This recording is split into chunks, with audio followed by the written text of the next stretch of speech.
Salve camaradas, tudo bem? O tema do vídeo de hoje é destruindo as mentiras de Kim Kataguiri sobre a escala 6x1.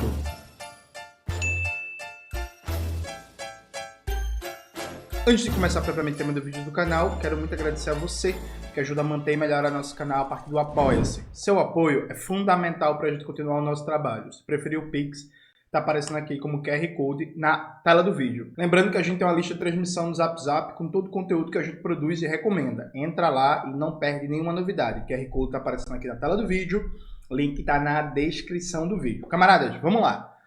Faz 2 dias atrás a gente trucidou, destruiu, refutou ponto por ponto das mentiras do Nicolas Ferreira sobre o fim da escala 6x1. Inclusive fiz um desafio para o Nicolas Ferreira para a gente debater, né, fim da escala 6x1, redução da jornada de trabalho no Brasil. O Nicolas Ferreira não falou nada, tá com medo, correu. Meu vídeo já tá com mais de 100 mil acessos. Bota aí na tela, Maxwell, por favor. E o Nicolas caladinho, né? Caladinho. Tá com medo, né, Nicolas? Cadê a testosterona, rapaz? Oh, meu Deus do céu, o bichinho, ele falou que precisava de homem com testosterona. Bora, meu filho. Aceita o desafio, vá? Aceita? E hoje a gente vai bater de novo no Kim Kataguiri, né? Porque para quem não sabe, eu participei de um debate com o Kim Kataguiri no Inteligência Limitada. Já tem mais de 1 milhão de acessos. Bota aí na tela, Maxwell, também, por favor, em que a gente trucidou o Kim, né? E o Kim ficou perguntando, ai, você me mataria? Você me mataria? Você me mataria? E tá lá, ponto por ponto, o discursozinho liberal, cínico, hipócrita do Kim Kataguiri desmontado. Durante esse vídeo, a gente vai citar vários exemplos, inclusive do debate de Inteligência Limitada. E aí, veja, gente, o Kim lançou 2 vídeos, na verdade ele lançou 3, só que o terceiro que ele lançou foi quase agora, né? E aí eu não vou comentar esse terceiro vídeo, porque os 2 vídeos pegam os argumentos centrais que ele apresenta. O Kim, igual o Nicolas Ferreira, passa o vídeo todinho contando historinha, falando merda e não sei o que, não sei o que. E aí eu vi que a experiência de reagir ao vídeo do Nicolas, meu vídeo ficou muito longo, né? Então, ao invés de reagir a todo o vídeo do Kim Kataguiri, eu vou reagir só a trechos, né? Porque é isso, tem muita besteira, tem muito conversado, tem muita papo aleatório que não tem a ver com o tema, beleza? Então vamos lá, vamos comentar vídeo por vídeo. O primeiro vídeo dele é a PEC do fim da escala 6x1. Aí, o Kim começa esse vídeo dizendo que ele pessoalmente é a favor do fim da escala 6x1. Aí veja, gente, agora que a pauta tá fazendo sucesso, tem ampla aceitação popular, boa parte da classe trabalhadora no Brasil já tem conhecimento do debate, está a favor do fim da escala 6x1, o Kim fala que é a favor. Ele está no 2º mandato. Quando foi que ele apresentou algum projeto de lei? Quando foi que ele fez algum discurso? Quando foi que ele pautou na prática o fim da escala 6x1? Eu disse, isso é mentira, viu, gente? Ele não é a favor do fim da escala 6x1 porra nenhuma. Porque se fosse, tinha feito alguma coisa. Por exemplo, nós, né, do PCBR, para quem não sabe, a gente veio de um racha do PCB. Já na época do PCB, a gente pautava o fim da escala 6x1, falando da redução da jornada de trabalho para 30 horas semanais. Em 2022, o centro da campanha do PCB, que foi defendido inclusive pela ala esquerda do partido que fundou o PCBR, era redução da jornada de trabalho para 30 horas semanais. O Gabriel Landi, em março de 2022, lançou esse texto no Lavra Palavra, que está aparecendo aí na tela para vocês, em que esse texto foi a base do debate que a gente fez. E, para não dizer que eu não falei das flores, eu tenho uma porrada de vídeos no meu canal falando sobre o fim da escala 6x1 e redução da jornada de trabalho. Mas eu vou citar um vídeo antigo. Veja, em 2022, 2 anos atrás, tem vídeo no meu canal, Como Acabar com o Desemprego, vídeo antigo, pode colocar aí na tela, Maxwell, que nesse vídeo a gente cita como uma das medidas fundamentais para enfrentar o desemprego, a precarização do trabalho, as condições ruins de vida e de trabalho da classe trabalhadora, a redução da jornada de trabalho para 30 horas semanais. Então a gente tem história, né? A gente tem história. A gente pode dizer que defende há muito tempo o fim da escala 6x1. Aí o Kim chega e fala assim, pessoalmente eu sou contra. É contra? Cadê o programa do MBL? O MBL existe há 10 anos. Cadê? Pautou? O Kim é deputado há mais de 6 anos. Cadê? Pautou? Não pautou. Então a primeira coisa, isso é chaveco. Aí o Kim começa a atacar a Erika Hilton, começa a dizer que a Erika Hilton não é bem intencionada, e aí veja, Kim, você é um cínico, né? Porque veja, aqui não se trata de gostar ou não da Erika Hilton. É o mesmo argumento safado do Nicolas Ferreira, que ficou atacando a redação do projeto de lei da Erika Hilton. A questão é a seguinte, é contra a favor o fim da escala 6x1. Se é a favor, muda o projeto, pô. É isso. Não, é a favor? Vai lá, apoia. e melhora o projeto? Assim, ah não, mas eu não gosto da Erika Hilton, a Erika Hilton é isso.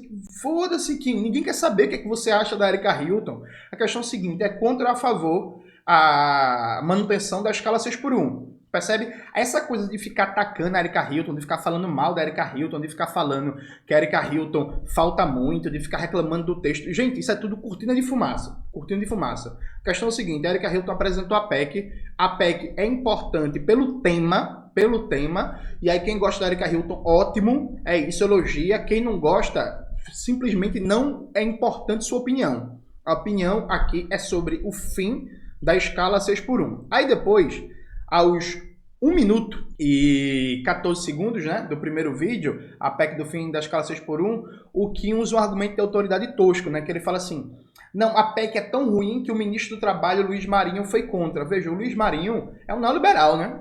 Assim, vamos lá? É, realmente, gente, o Luiz Marinho, ele deu uma declaração horrível, falando em reduzir a jornada de trabalho só para 40 horas semanais, desculpa, e dizendo que tem que prevalecer o negociado sobre o legislado, ou seja, não tem que ter lei nenhuma para garantir reduzir a jornada de trabalho. Cada trabalhador, cada categoria negocia com seu patrão, com seu ramo de produção. Veja, isso é o princípio da contra-reforma trabalhista do Michel Temer. Então, assim, o Luiz Marinho fez uma fala horrível, pelega, liberal, rebaixada, né, bem no espírito neoliberal aí do que é o governo Lula, né? E o Luiz Marinho tá errado. Pronto e acabou. Aí depois ele cita o Paulinho da Força. Gente, a Força Sindical é uma central sindical de direita, patronal, pelega. Inclusive, o Paulinho da Força, quando o Temer estava ali andando com a contra-reforma trabalhista, teve uma greve geral em abril de 2017 que parou 10 milhões de trabalhadores e trabalhadoras no Brasil inteiro. Aí o Temer chegou, chamou o Paulinho da Força para negociar, dizendo assim, para com a luta aí que a gente vai manter o imposto sindical. As centrais sindicais pararam de fazer luta contra a reforma do Temer, foi aprovada. Esse é o Paulinho da Força, sabe? Parceirozão do Temer, sabe? Então assim, que argumento é esse, né, Kim? Isso não é argumento. O Paulinho da Força não apoia o projeto. O Luiz Marinho não apoia o projeto. Foda-se. Foda-se. Sabe? Tipo, e aí? E aí, assim, o que é que eu tenho a ver com o Luiz Marinho e com o Paulinho da Força? Até porque, inclusive, isso nem é argumento, né? Isso é um pseudo-argumento de autoridade. Aí é engraçado, né? No debate com o Kim Kataguiri no Inteligência Limitada, quando eu citei a Fiocruz, o Kim veio me atacar falando de argumento de autoridade e ele até falou que ele sabe mais que a Fiocruz sobre temas como agrotóxico e saúde do povo brasileiro. Bota aí na tela, Maxwell, o trechinho do Kim falando isso. Quem é que está certo? A Fiocruz ou o Kim Kataguiri? O Kim Kataguiri, né? Primeiro porque o projeto de lei...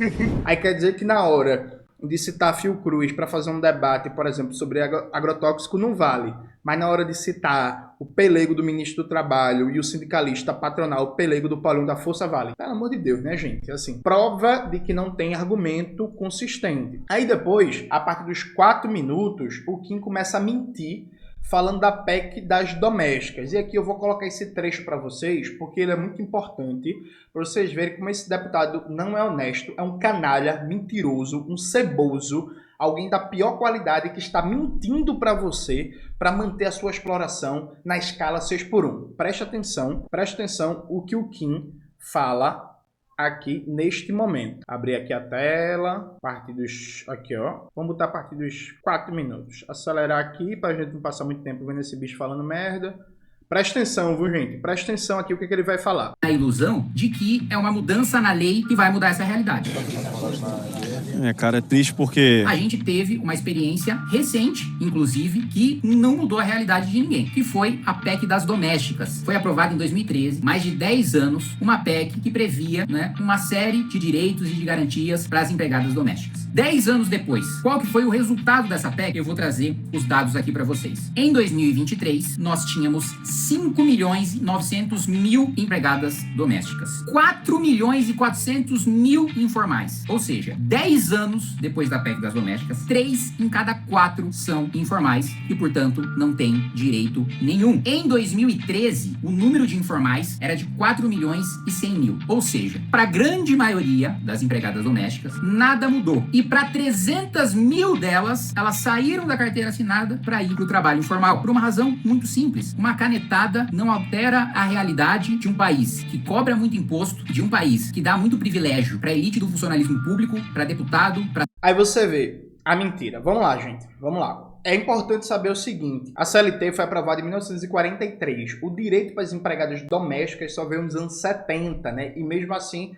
não todos os direitos completos. Então, as empregadas domésticas passaram boa parte dos anos 40, anos 50, anos 60, só no começo dos anos 70 é que passaram a ser contempladas de verdade pela CLT. Então já veio um primeiro absurdo. A PEC das domésticas do governo Dilma visava basicamente garantir a plena aplicação da CLT para as empregadas domésticas. Aí, Jones, a PEC das domésticas causou informalidade? Não, gente. É bem simples de pensar isso. Veja, isso só seria verdade se a informalidade no geral, no Brasil, estivesse estagnada ou decrescendo e só para as empregadas domésticas o crescimento da informalidade tivesse se dado. Entende? Então, assim, uma medida, ela prejudicou a formalização do emprego, ela prejudicou a assinatura da carteira de trabalho. Para você medir isso, basicamente é o seguinte, você vai pegar os dados gerais nos últimos 10 anos, vamos lá, de crescimento ou não da informalidade e você compara com as domésticas, né? Se o crescimento da informalidade para as empregadas domésticas tiver acompanhado o crescimento geral da economia, da informalidade na economia, isso significa que não foi a PEC que causou mais informalidade. Ou se a informalidade para as domésticas tiver crescido muito mais do que a média do crescimento da informalidade na economia. Aí você pode confirmar que é isso, a PEC das domésticas prejudicou. Foi isso que aconteceu? Não. O que aconteceu foi que a informalidade no Brasil cresceu sim, de 2015 e diante. Por que cresceu? Primeiro, em 2015, o governo Dilma, depois de reeleito, dizendo que não ia cortar direitos nem que a vaca tussa, colocou o banqueiro do Bradesco, Joaquim Levy, para ser ministro da Economia, e esse banqueiro tocou uma política de ajuste fiscal que atacou os direitos da classe trabalhadora e dobrou a taxa de desemprego em 10 meses. Isso é análise do próprio PT, viu, gente? Análise de resolução de conjuntura do PT de maio de 2016, né? Dobrou a taxa de desemprego em 10 meses, combinado com os efeitos da Lava Jato, que no total acabou com 4,4 milhões de empregos. Então você tem o efeito do ajuste fiscal tocado pelo governo Dilma, aprofundado no governo Temer, que aumentou brutalmente a taxa de desemprego e, consequentemente, a informalidade na economia, mais os efeitos da Lava Jato. Aproveitando esse cenário de enfraquecimento da classe trabalhadora, o Michel Temer faz uma contra-reforma trabalhista em 2017, que aumenta ainda mais a informalidade e o desemprego. Vamos lembrar que a promessa era que a reforma trabalhista iria gerar mais de 6 milhões de empregos, né? Depois que ela foi feita, né, já vai fazer 10 anos da contra-reforma trabalhista, que o Lula prometeu em 2022 na campanha revogar e não toca mais no assunto. Gerou mais emprego, gente? Não.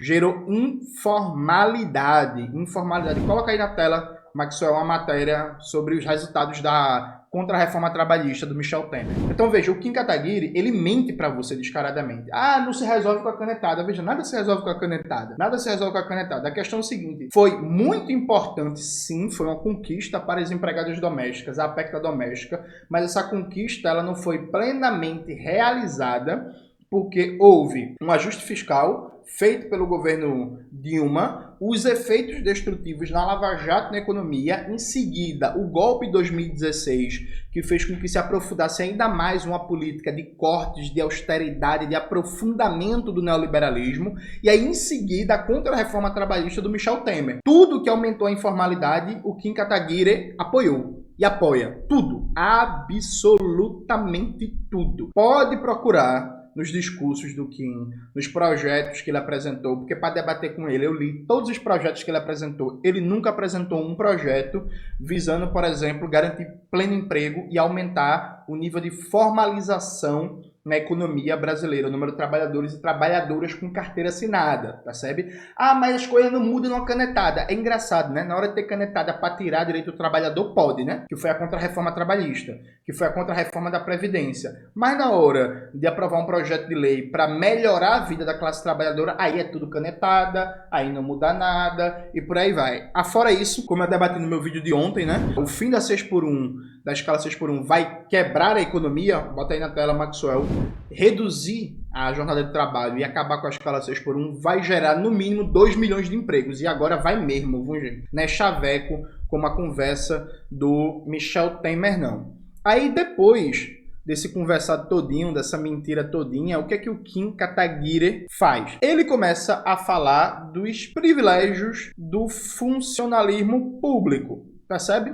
E do funcionalismo privado. Aí presta atenção. Presta atenção. A gente vai aqui para 7 minutos e 19 segundos, onde ele começa esse papinho. Ah, não, tem que cortar privilégio, tem que cortar privilégio. Vocês vão ver qual é o real discurso do Kim. Vamos lá. Sabe o que a gente realmente precisa fazer? A gente precisa cortar, que é a minha maior luta. É uma das principais razões pelas quais eu tô na política. Cortar privilégio das elites públicas e das elites privadas. Da classe política. Vamos lá. Olha, eu já economizei milhões e milhões de reais sozinho, só de abrir mão, só entre aspas, né? De abrir mão de auxílio moradia, de alimentação, paga com dinheiro público, de carro, de motorista, de segurança, que inclusive vocês, nos comentários, e minha mãe também vivem reclamando que eu abri mão de segurança. Vocês dizem que eu não deveria abrir, que eu deveria andar de carro blindado de segurança. Abri mão disso tudo mesmo, sabendo dos riscos que eu corro. Já doei mais de 400 mil reais do meu salário, votei contra o aumento e doei todo o aumento de salário que recebi, e mesmo antes do aumento já fazia doação de salário. Pra quê? Pra dar o exemplo, pra ter moral, pra falar o que eu tô falando aqui pra vocês agora. E o que eu faço não tinha que ser voluntário, tinha que ser obrigatório pra todos os políticos. E mais do que isso, Ministério Público e Judiciário, super salários de 60, de 100 mil reais. Eu ingressei com a PEC antiprivilégios. Vê se o PT assina.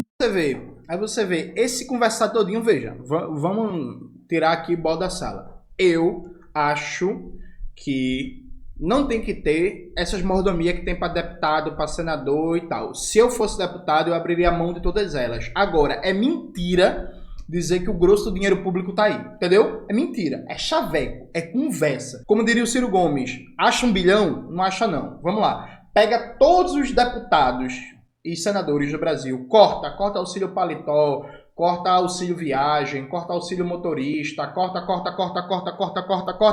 Você não acha nem 3 bilhões direito. Assim. Então, assim, eu acho imoral, eu acho antiético, eu acho indecente esses privilégios.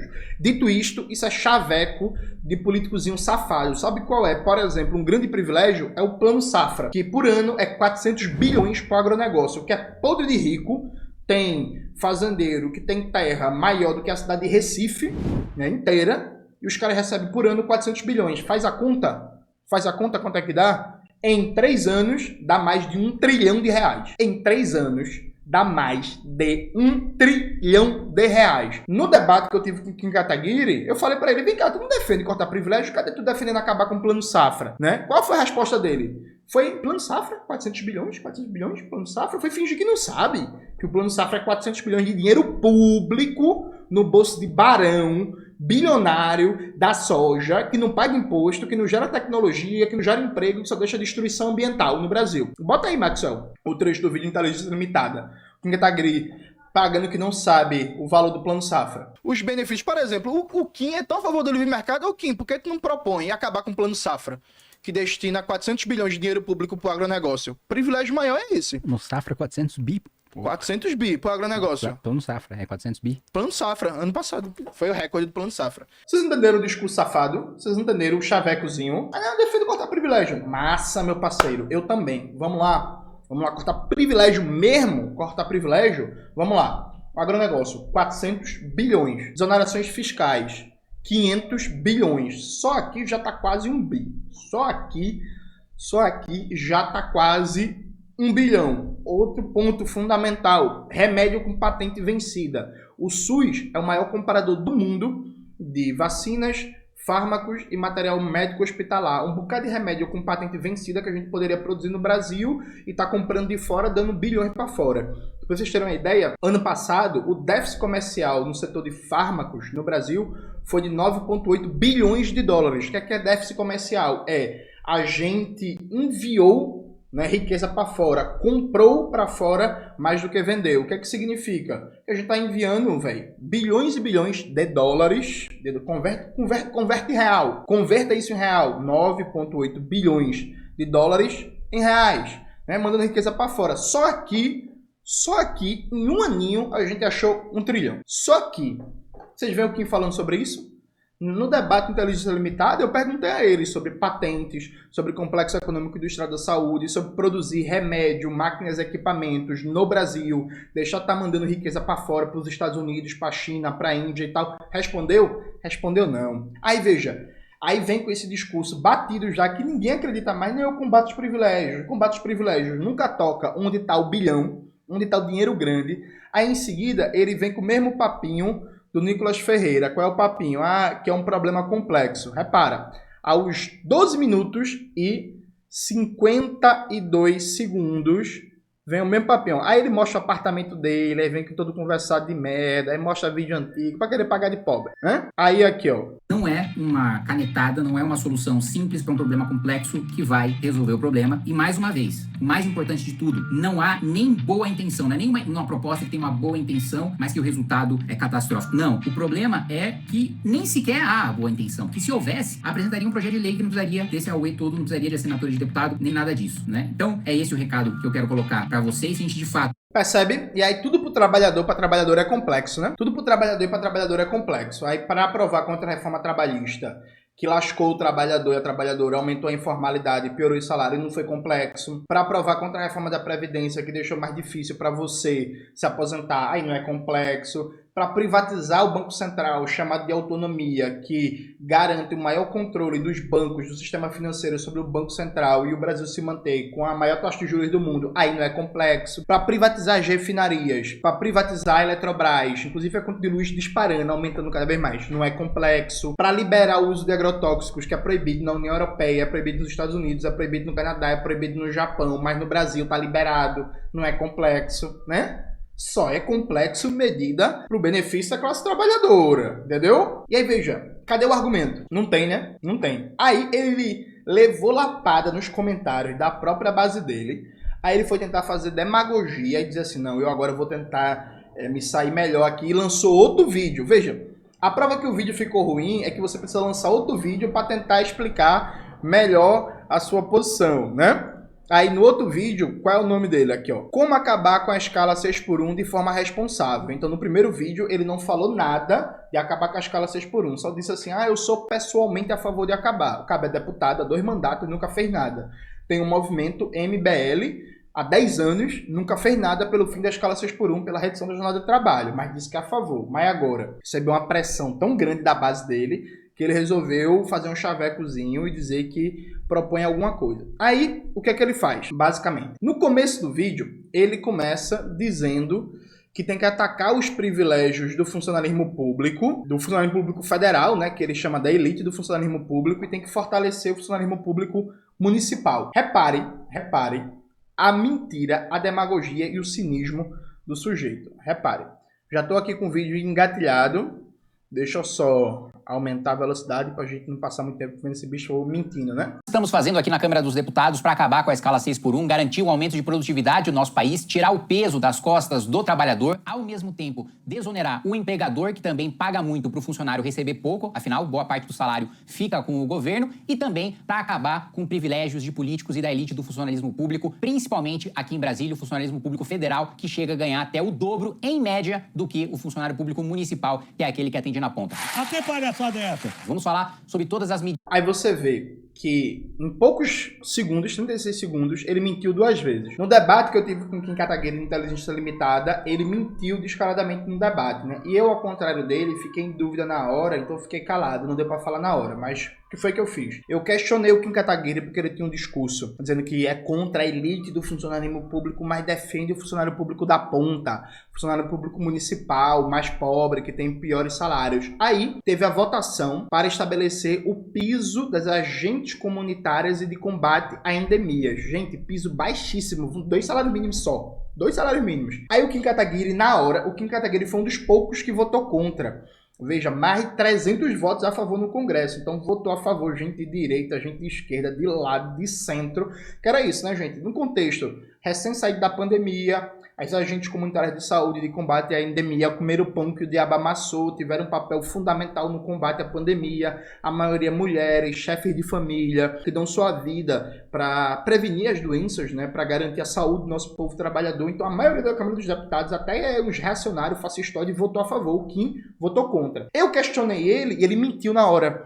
Ele falou, eu votei contra porque você estabelece um piso em Brasília, mas a prefeitura não tem condição de pagar. E aí não vai acontecer nada. E aí isso é irresponsável, porque as prefeituras, elas não têm orçamento e por aí vai. Gente, quem paga o piso das agentes comunitárias de combate a endemias é o governo federal. É o governo federal, não sai do caixa da prefeitura. A prefeitura só paga um complemento de 20% de insalubridade e que, inclusive, uma porrada de prefeitura nem sequer paga. Mas o piso é pago pelo governo federal, com recurso do governo federal, com recursos já destinados no Ministério da Saúde, o que mentiu no debate ao vivo. Maxwell, não sei se tu vai conseguir achar esse trecho. Se achar, por favor, coloca aí na tela o Kim mentindo, mas se Maxwell eventualmente não achar, está lá no debate de Inteligência Limitada. Confiram lá. E aí, Kim, eu tenho uma dúvida muito grande. Você tem todo o discurso, a retórica, não, combater privilégio da elite do funcionalismo e pipipi, popopó. Aí quando vem uma categoria precarizada, a maioria mulheres, trabalhadoras, chefes de família que ganham um salário terrível, e aí vem uma proposta para garantir um piso de 2 salários mínimos que ainda está baixo, você vai e vota contra. Por que você votou contra as agentes comunitárias de saúde do Brasil inteiro? É muito fácil, lá em Brasília, o governo federal e os deputados federais aprovarem um salário baixo, ainda na minha avaliação, de 2 salários mínimos para os agentes comunitários de saúde, quando quem paga a conta são os municípios, que são saqueados pela União, que ficam com a menor parte dos recursos. E aí o Kim mentiu ao vivo. O Kim, ele votou contra as agentes comunitárias de saúde para um piso de 2 salários mínimos. Vocês entendem como esse bicho é mentiroso? Hipócrita. E aí ele fala assim, não, porque eu defendo reduzir imposto, porque o trabalhador, o salário dele, a riqueza que ele produz é consumida. É engraçado, Kim. Então, o Kim é a favor de acabar com a terceirização, né? Porque, gente, vamos lá. Na época que eu era movimento estudantil, na UFPE, 2015, 2016, a gente fez um levantamento a partir do Portal da Transparência que mostrava o seguinte: uma trabalhadora terceirizada da limpeza na UFPE, por exemplo, ela só recebe um salário mínimo, mas ela custa por caixa da universidade 3 salários mínimos e meio. Entendeu? Essa é a lógica da terceirização. A empresa que faz, entre aspas, a gestão da força de trabalho terceirizada, ela cobra da universidade, da UPA, do hospital, do INSS, enfim, de órgãos públicos, ela cobra, em média, de 2 a 4 salários mínimos por uma trabalhadora que ela só paga 1 salário mínimo. Então, quer saber onde é que está indo mesmo a extração da riqueza da classe trabalhadora? Não é nos impostos, não, que tem que zerar. Imposto para a classe trabalhadora e para a classe média. Né? Eu expliquei isso em detalhes no vídeo de ontem. Coloca mais uma vez na tela, Maxwell. Nossa defesa enquanto comunista é zerar imposto para a classe trabalhadora, para a classe média. Quem tem que pagar imposto no Brasil é rico, é bilionário, é especulação financeira, são negócios que destroem o meio ambiente, percebe? Agora veja, se você quer achar um processo de realmente tá tirando o que deveria ser salário da classe trabalhadora, vá para a terceirização, meu parceiro. Porque o órgão público paga pelo trabalho para a empresa 3, 4 salários mínimos e a trabalhadora só recebe 1. Né? Não recebe 1. Cadê o Kim Kataguiri falando contra isso? Fala não, né, gente? Fala não, né?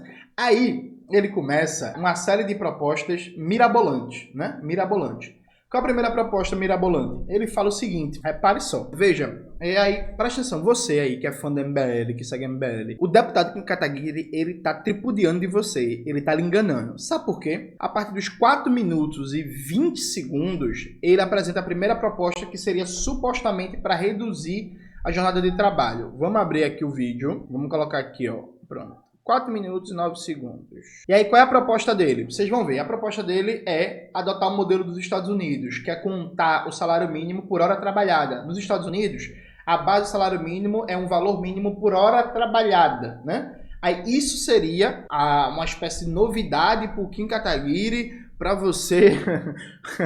para você não trabalhar mais na escala 6x1. Vamos ver o que é que esse imbecil fala. Só o oportunismo e o populismo do PSOL dessa medida. E o outro ponto, colocar que é populista e é demagógica e, na prática, assim como a PEC das domésticas 10 anos depois só aumentou a informalidade e não garantiu direito nenhum para ninguém, exatamente a mesma coisa aconteceria com essa PEC. Muito bem. O que nós propomos, então, como alternativa? Primeiro ponto, uma PEC do deputado Maurício Marcon. Você vai poder, como trabalhador, escolher se você trabalha sob a CLT ou se você trabalha no regime de pagamento por hora. hora, né? Então você tem a liberdade para escolher um regime como nós temos hoje aqui no Brasil ou um regime como o dos Estados Unidos, o da Europa, que você negocia, você sabe exatamente quanto vale a sua hora de trabalho e você é pago por hora. Quanto mais horas você trabalhar, maior necessariamente vai ser o seu pagamento. Esse é o primeiro. Gente, por que isso é um cinismo descarado? A contra-reforma trabalhista do Michel Temer colocou o trabalho intermitente. O que é o trabalho intermitente? Você não tem uma jornada fixa de trabalho, né? Você basicamente é contratado para prestar serviço quando a empresa solicita. E a partir disso, inclusive, na base do que seria o salário do trabalho intermitente, dá para saber muito bem o custo por hora de trabalho. Isso não muda a existência da escala 6x1. Isso já está colocado no Brasil. O trabalho intermitente já é uma forma, inclusive, de permitir uma dinâmica de trabalho muito parecida com a dos Estados Unidos, que você, por exemplo, uma empresa contrata você para trabalhar só 2 vezes por semana, 4 horas por semana, e a partir disso apresenta X proposta salarial e apresenta o cálculo de valor por hora trabalhada. Isso já é realidade. Isso não melhorou a vida da classe trabalhadora, isso piorou a vida da classe trabalhadora, isso desorganiza a sua vida familiar, isso desorganiza a sua vida profissional, isso desorganiza tudo. Porque a partir do momento que você não tem uma jornada de trabalho fixa, que você sabe, vou estar livre nesse horário, vou estar livre naquele horário, você não tem condição de planejar estar junto com a sua família, de planejar cuidar da saúde, fazer um exercício físico, ir para a igreja, transar, assistir uma televisão, ler um livro, fazer um curso, fazer uma aula de inglês, de espanhol, sabe? Você fica dependente de uma dinâmica de trabalho que é péssima para você, em que sua vida privada é como se não existisse, porque dependendo da dinâmica do contrato de trabalho, você vai estar à disposição a todo momento da empresa. Vocês percebem que ele está enganando vocês? O que ele está querendo é basicamente que se amplie a dinâmica de trabalho intermitente que já está colocado na contra-reforma trabalhista do Michel Temer. Então ele quer legalizar a dinâmica de, por exemplo, a empresa.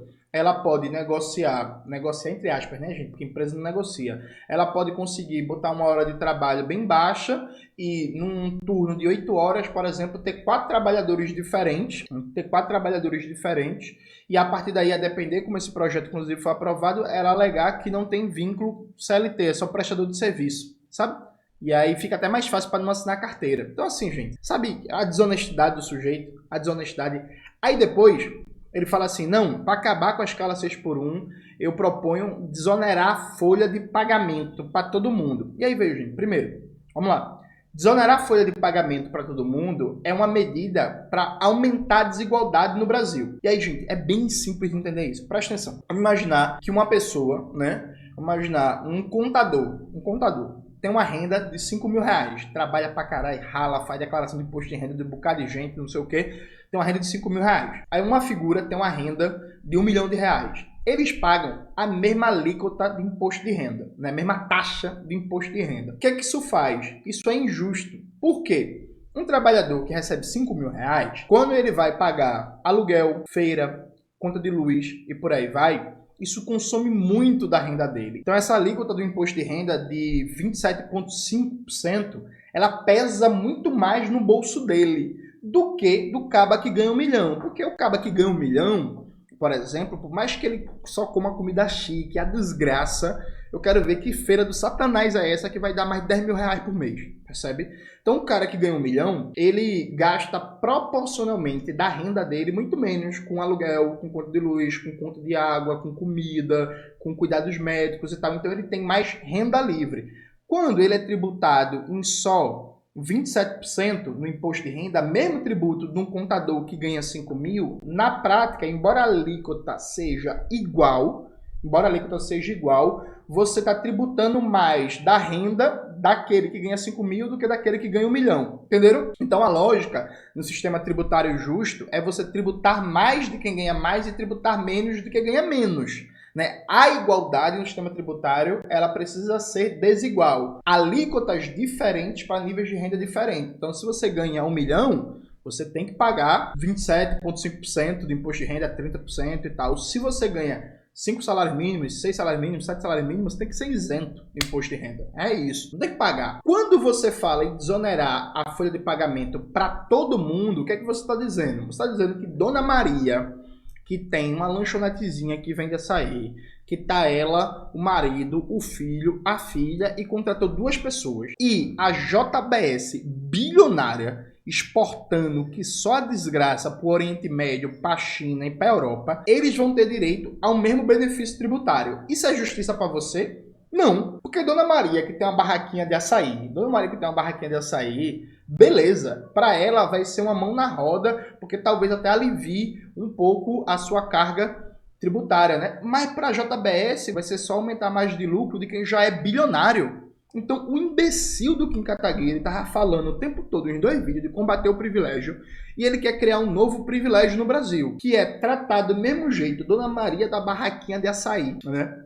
Seu Zé, que tem uma barraca de cachorro-quente, Fabão, que tem uma academia de musculação, Cleide, que tem um salão de beleza, e a JBS, o Itaú, o Bradesco, a Gerdau, a Rede Globo, a Band, a Votorantim, a família Blário Maggi, né, que tem bilhões e bilhões e bilhões de fortuna acumulada exportando soja, a Suzano, a maior empresa do ramo do mundo, e por aí vai. Vocês percebem que isso não é justiça tributária, né? Assim, isso é, pelo contrário, aprofundar desigualdades no Brasil. Isso é aprofundar desigualdades no Brasil. E aí, ele faz um chaveco que é assim: não, eu proponho desoneração da folha de pagamento. Veja, isso não tem nada a ver com o fim da escala 6x1, né? A não ser que ele coloque que a aprovação da desoneração da folha de pagamento vai ser condicionado ao fim da escala 6x1. Só que aí tem uma malícia que é... E eu debati isso muito no meu vídeo de ontem. Veja, o maior custo, o maior problema para o micro e o pequeno comerciante no Brasil não é o custo da força de trabalho. Não é o custo da força de trabalho. O maior problema é a falta de acesso a crédito, é a dificuldade de aumentar a clientela, porque o consumo popular está declinando, porque tem mais de 70 milhões de endividados, porque o desemprego está alto, a informalidade está alta, o salário está baixo, é a dificuldade de acesso ao apoio técnico, o aumento constante de custos sistêmicos, né? Custos sistêmicos de quê? De energia elétrica, de água, de gás de cozinha, de insumos. Então, eu fui hoje no armazém de construção aqui, comprar umas lixas e os negócios para fazer uns serviços aqui em casa, que de vez em quando, gente, eu me meto a ser, eletricista, marceneira, a porra toda, eu tiro onda aqui. Só sai coisa feia, mas é isso. Aí eu conversando com a moça do armazém, e a gente sempre troca ideia sobre política e tal, conversa bastante. Ela falando assim: Jones, eu tô acompanhando esse debate, eu sou até simpático. Ela não tem ninguém trabalhando no armazém dela, armazém familiar, né? Então trabalha ela e os filhos. Mas tem um problema, assim, o pessoal tá dizendo que tá preocupado com o comerciante, mas sabe o que é que lasca a gente? É as grandes distribuidoras. Então o que acontece? As empresas que produzem, por exemplo, cimento, o tijolo, tem um lucro do caralho. Aí vem uma grande distribuidora, compra em grandes quantidades, né? E aí depois sai distribuindo para os armazéns pequenos. Só que os armazéns pequenos, por serem pequenos, por terem uma escala de compra muito pequena, é isso, eles têm uma capacidade menor de negociar. Como quase tudo na economia capitalista funciona em cartel, as grandes distribuidoras acertam o preço das coisas, e aí, meu amigo, o rapaz da ponta, a moça da ponta que tem um armazém de construção, por exemplo, na hora que você compra um saco de cimento, quem menos ganha é ele. Quem menos ganha. Pode ter certeza que a indústria ganhou para um caralho, inclusive vários casos de trabalho análogo à escravidão e por aí vai. As distribuidoras ganharam que só a porra, quem menos ganha é a pessoa da ponta que tem um armazenzinho de bairro, que vende lá um cimentinho, que vende material de construção, que vende lixa, que vende cano, que vende não sei o quê. Então a Manco tá ganhando muito dinheiro. A Poti tá ganhando muito dinheiro, mas a Dona Maria aqui do armazém da minha rua é a mais lascada de toda. Aí tu vê que a conversa que o problema é a desoneração da folha de pagamento. Eu garanto a você que se você garantisse medidas sistêmicas para reduzir preço de gás de cozinha, reduzir preço de energia elétrica, reduzir preço de conta de água, reduzir preço de matéria-prima. Então, por exemplo, as farmácias. Volta e meia você sente muito no bolso o aumento, porque o Brasil passando por um processo cada vez mais aprofundado de desindustrialização, cada vez mais comprando de fora, né, fármacos sensíveis a dólar, então todo aumento no dólar impacta no preço do remédio, de novo, como diria o Ciro Gomes, o povo não compra dólar, mas remédio é dólar, né? É isso. Cada mudança no câmbio impacta no preço do remédio. Aliado a isso, controle de laboratórios estrangeiros, que quando querem aumentar a sua taxa de lucro para repassar mais dividendo para o acionista, aumenta o preço do remédio e foda-se, não acontece nada. Aí tu quer dizer para mim que o maior problema do micro e pequeno comerciante no Brasil, de quem tem um salão de beleza, de quem tem uma academia, de quem tem um restaurante, de quem tem um bar, é o problema do custo da força de trabalho? É não, gente. Nunca foi. Nunca foi, nunca foi, nunca foi. Eu garanto a você, com qualquer... É porque esse povo, eu vou bater a real para vocês. Esse povo fala tanto de empreendedorismo, mas esse povo nunca tocou um negócio na vida. Nunca teve um parente que teve um bar, que teve um restaurante, que teve uma academia, que teve um salão de beleza, que teve alguma coisa e sabe o dia a dia do que é tocar um negócio. Não sei se eu já falei isso no canal, eu acho que sim. Eu trabalhei no escritório de contabilidade por mais de 2 anos. Era office boy e auxiliar de administração, né? E a gente fazia basicamente contabilidade para pequenas empresas, tá? Micro e pequenas empresas. E aí, bicho, um dos maiores problemas, só para dar um exemplo, é acesso a crédito, pô. Acesso a crédito. Não tem acesso a crédito no Brasil barato. Então você tem uma lanchonetezinha. Aí, porra, o negócio tá indo bem, mas você quer melhorar o ambiente, quer fazer uma reforma, quer dar uma ampliada, quer dar uma investida no marketing digital e tal. Aí você quer pegar um empréstimоzinho, um valor pequeno, 20 mil, para dar uma pintura no seu negócio, para comprar umas cadeiras novas, investir uns 10 mil reais em impulsionamento de redes para ver se pega nova clientela no bairro e tal. Meu amigo, eu desafio você a você conseguir pegar um empréstimo de 20 mil para fazer uma pequena melhorazinha no seu negócio, em que você não pague para mais de 30 mil por cima, em cima do empréstimo. Tá ligado? E aí, gente, tem uma coisa no Brasil que é trágico, né? Assim, em algumas situações é capaz do agiota, em algumas situações não, em várias situações, o agiota tem um juro menor que o banco, mas o agiota que ele pode lhe matar, né? O banco vai tomar sua casa, o agiota pode lhe matar, mas assim, é um absurdo. Então assim, não tem acesso a crédito como deveria, não tem acesso a apoio técnico como deveria, sabe? Então, por exemplo, as universidades, toda universidade pública tem um curso de nutrição, várias universidades públicas têm curso de gastronomia. A universidade não poderia ser um espaço para ajudar todo pequeno e micro comerciante que quer tocar seu negócio e que poderia dar uma estrutura de apoio, de consultoria, de melhorar, por exemplo, a qualidade do preparo, do armazenamento dos alimentos para até evitar problemas com a vigilância sanitária. Poderia acontecer isso, seria ótimo se tivesse crédito barato, se tivesse apoio de instituições públicas, se tivesse uma demanda crescente, né, recuperando o poder de consumo da classe trabalhadora e o crédito popular. É isso que é importante. Se tivesse uma redução sistêmica do gás de cozinha, eu tenho certeza que você que tem uma lanchonete, você que tem um restaurante, você sente muito mais no bolso no final do mês o peso do gás de cozinha e da conta de luz do que da folha de pagamento dos trabalhadores com carteira assinada. Pode dizer para mim nos comentários se não é. Sabe, gente? Porque eu não só trabalhei com isso não, que eu tenho familiares que trabalham com isso. Minha mãe já teve bar, já ajudei minha mãe. Eu estudo o tema e esse povo mente. O que é que eles fazem? Eles querem fazer com que você ataque, né, aparentemente o lado mais fraco do cabo de guerra. Porque assim, é difícil enfrentar, por exemplo, os monopólios que controlam a produção e distribuição da energia elétrica. Tudo sendo privatizado e ficando mais caro. Você olha assim, porra, você nem pode começar essa briga. É difícil, por exemplo, baixar o preço do gás de cozinha. É isso, né? Tem todo um debate sobre indústria petroquímica no Brasil, como a indústria petroquímica está sendo destruída, é tudo ficando mais caro, o combustível continua nas alturas, né? O litro da gasolina mais de R$6, por aí vai. É difícil. Mesmo o Brasil sendo rico em recursos hídricos, é difícil entender porque a conta de água é tão caro. É difícil entender o processo de desindustrialização do Brasil, porque cada vez mais as coisas estão mais caras, né? Uma economia cada vez mais desnacionalizada, cada vez mais em várias cadeias produtivas um processo de dolarização avançada em que todo o circuito produtivo passa pelo dólar.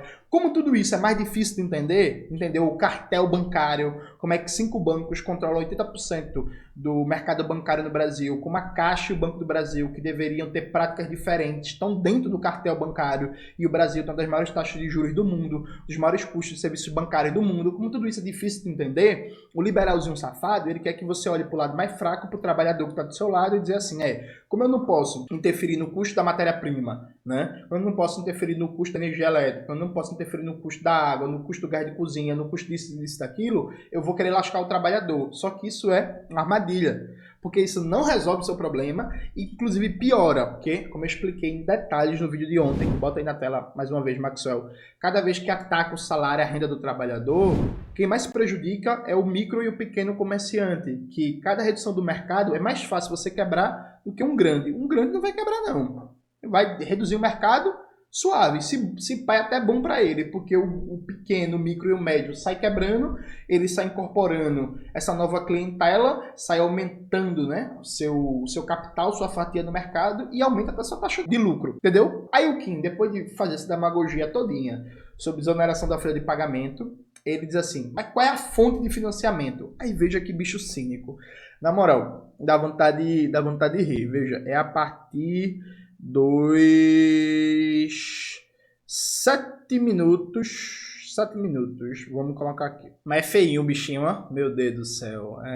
O rapaz é mal diagramado. Vamos lá. Então, a desoneração da folha vem justamente para acabar com essa realidade em que o empregador paga muito e o empregado recebe pouco, né? A gente vai dar um alívio para esse empregador. E aí você vai me perguntar, pouquinho, mas você não está criticando o populismo e a demagogia de soluções fáceis? Qual é a fonte de financiamento para essa questão, né, da desoneração da folha de pagamento? Uma das fontes, e para mim é uma questão, para além de uma questão econômica, para além de uma questão de ser uma boa política pública, para além de uma questão de ser o que se faz em país desenvolvido, que funciona, é uma questão moral. É uma das coisas que mais me movem na minha vida pública, que é combater privilégio de político, de deputado, de senador, de juiz, de promotor, da elite do funcionalismo público do Poder Executivo, diplomatas, advogados da União, né? Muitos servidores também do Banco Central, né? Nós temos também no Poder Legislativo consultores legislativos com super salários. No Judiciário e no Ministério Público é onde o problema é mais grave. Você vê desembargador com verbas retroativas tirando 2.500.000 reais no único mês do dinheiro do mais pobre, do pagador de impostos. E mais do que isso, as compensações que os deputados têm e que vocês sabem que eu não uso,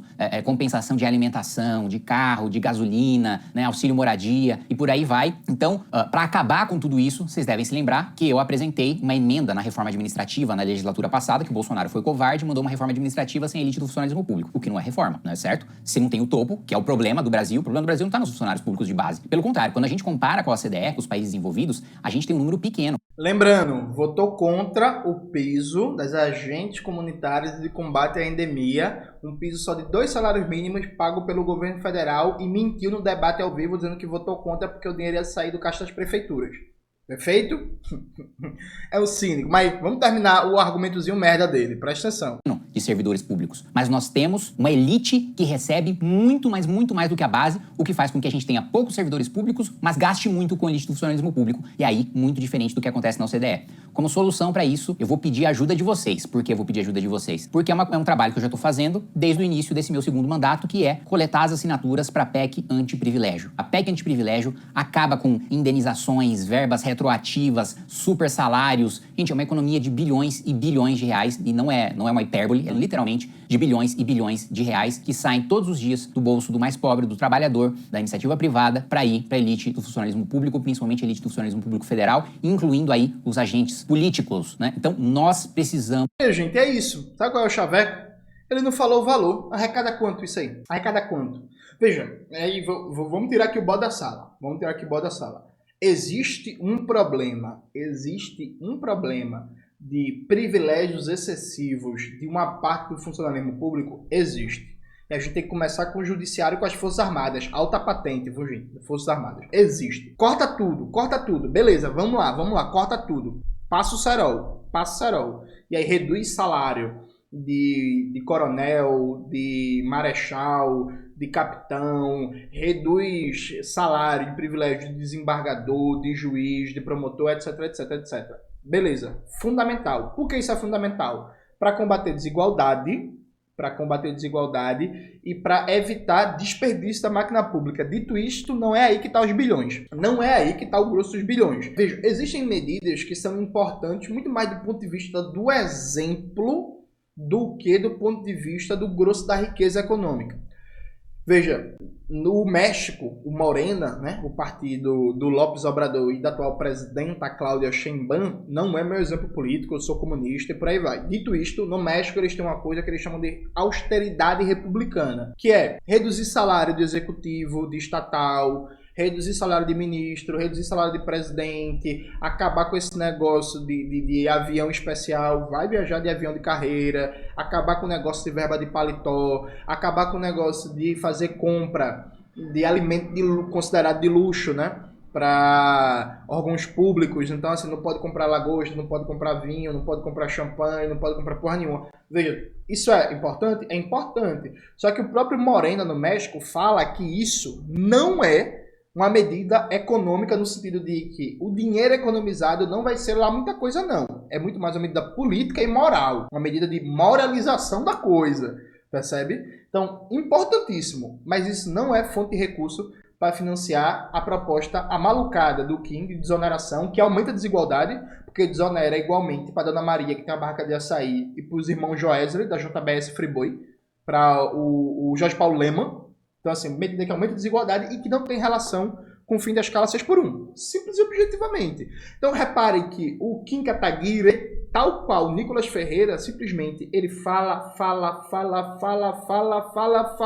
e não dá um argumento contra, pô. Um argumento para ser contra. Percebe? Então, o que eles querem é tentar não se queimar muito e ser contra. Defender que o trabalhador continue se fudendo, trabalhando numa escala 6x1, adoecendo, sem tempo para a família. Eu diria mais, inclusive. Veja, se... É porque o Lula não vai fazer isso, né? Porque, enfim, vocês sabem o que é que eu penso do governo do presidente Lula, enfim. Mas eu, se sou presidente da República, sabe o que é que eu faria para terminar de dar o Hadouken, o Fatality, o Jeito Saiga, para quem jogou King of Fight, pegou Rugal aí, sabe o que é que eu tô falando? Sabe o que eu terminava para dar o Fatality na direita? A direita já tá nas cordas com o debate sobre o fim da escala 6x1. Eu convocava as cadeias de rádio e TV e diria que o fim da escala 6x1 é a medida mais importante em debate para a defesa da família brasileira. Defesa da família brasileira. Porque hoje o trabalhador não tem tempo de estar com a sua família, a trabalhadora não tem tempo de estar com seus filhos, o trabalhador não tem tempo de estar com seus filhos, o pai e a mãe mal conseguem ver o filho, não conseguem ter um lazer juntos, não conseguem ajudar na tarefa de casa, não conseguem levar no médico. O dia a dia do trabalhador, da trabalhadora é fora de sua casa, é fora do convívio dos seus filhos, é fora da possibilidade de cuidar do seu lar, de melhorar sua casa, até quando tem folga, só num domingo, uma vez por semana, é o único dia que tem para fazer uma faxina, para fazer uma limpeza, para lavar uma roupa. É a defesa da família brasileira. Quem é contra o fim da escala 6x1 é contra a família brasileira. Pronto, terminava de dar o fatality nesses caras. Porque aí, meu amigo, quebrava numa porrada só o discurso liberalzinho safado e quebrava um discursozinho conservador de uma defesa abstrata da família. Por que defender a família? Quem defende a família é contra o fim da escala 6x1. Meu amigo, aí você ia ver esses caras, assim, desesperados, mais do que já estão, sem conseguir discurso para se contrapor a isso. Então, assim, gente, é isso. Mais um deputadozinho liberal, canalha, mentiroso, cínico, que é contra a classe trabalhadora e defende que o trabalhador morra tentando trabalhar para ganhar um salário ruim no emprego que paga mal e que ele é humilhado. Isso é a direita brasileira. A direita brasileira é contra a classe trabalhadora. É isso, galera. Espero que vocês tenham gostado do vídeo de hoje do canal. Não se esqueça de se inscrever no canal, ativar o sininho, curtir esse vídeo, compartilhar e tudo isso que vocês já sabem. Um beijo e até a próxima.